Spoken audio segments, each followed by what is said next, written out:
So Wayra is Telefonica's startup accelerator. What that basically means is that we invest about 40,000 euros in startups all around the world. In the case of the UK, we invest in about 30 startups per year. Worldwide, we are currently in about 12 countries. We have 14 academies, and to date we've invested in more than 400 startups.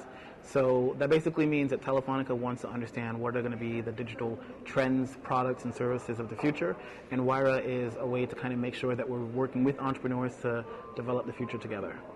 So I think the goal is just to kind of make sure that the next WhatsApp or the next Skype, maybe that we have knowledge about these trends beforehand and the companies that are going to define them. So the idea is that we're looking for the next Skype or the next Facebook or the next Dropbox. These are all companies that could benefit greatly from having access to Telefonica's scale. Telefonica is a company that last year had revenue of 64 billion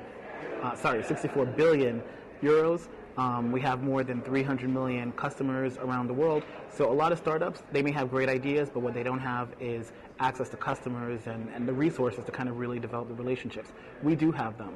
What we get from the startups might be kind of access to more innovative ideas than we might be able to come up with in-house just because the startups are closer to the ground or might have higher risk profiles than we do. Can you tell us what the program offers and why startups join it? So we design it, I mean, you guys are here, you see that it's kind of a huge space. Telefonica, again, is a kind of very wealthy company. What we offer to the startups is everything that we think that they might be able to need in order to get to the next level. So this would include coaches in UX, UI, in growth hacking, in sales, in leadership, in HR, in any kind of thing that we think they may need, and as well as mentors who will usually be entrepreneurs who are really already successful or investors from some of the biggest funds in Europe. So we give them access to all of the things that we think they will need to kind of validate their ideas and get to the next level. And then, of course, they have access to Telefonica to scale the business and help it become, hopefully, $1 billion business. In how many countries Wayra is present right now, and at what parts of the world are you looking at? So we're in Europe and Latin America for the most part right now. So in Europe, we're in Spain. We have 2 academies, Barcelona and Madrid. We're also in Dublin, in Prague, in Munich, and also, obviously, in London.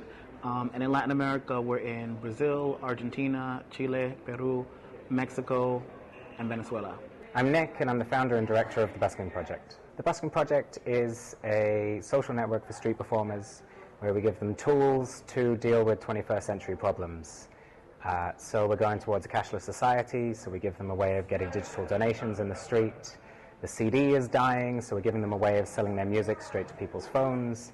And we do this while doing advocacy work, working with governments to try and open up new pitches to performers and decrease restrictions and regulations that stop people from performing outside. My name is Nick Diaconou. I'm a designer and head of product with OpenDesk.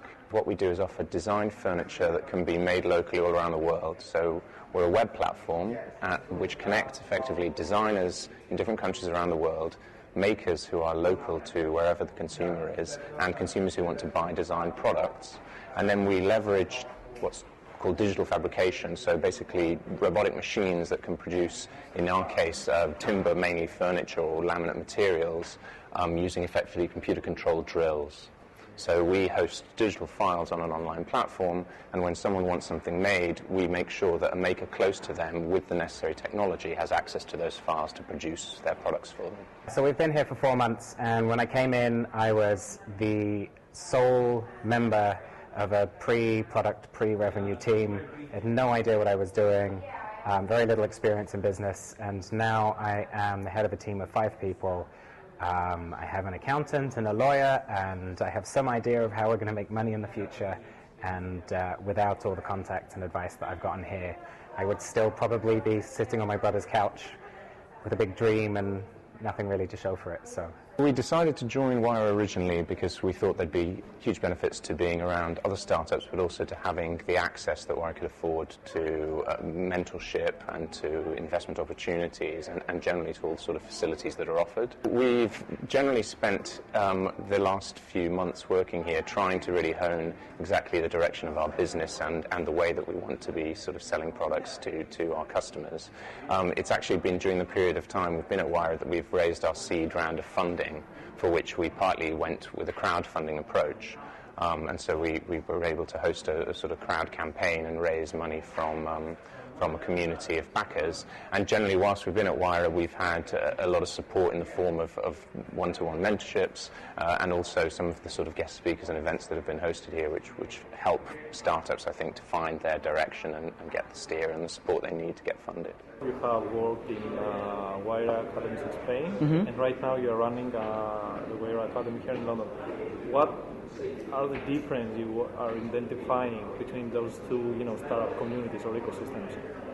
I think having access to cash really influences greatly the development of an ecosystem. So I think that, if I remember correctly, last year there were about 1.4 billion euros invested in startups in the UK ecosystem.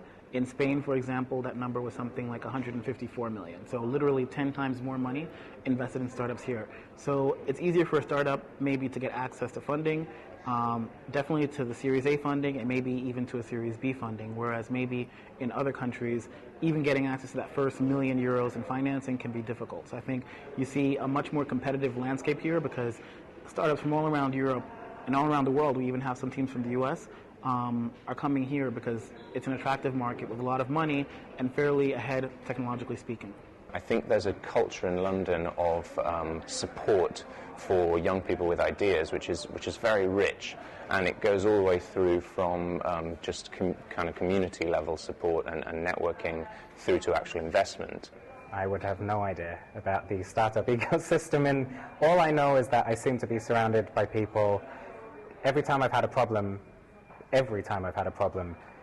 I've asked somebody, how do I solve this problem? And they said, oh, I know the person for that. And then they put me in the right direction. And I seem to be able to get... I'm in a business accelerator, so of course I have contacts now with everyone I need to speak to. But yeah, it seems like there's lots and lots of people out there doing exactly what I'm looking for.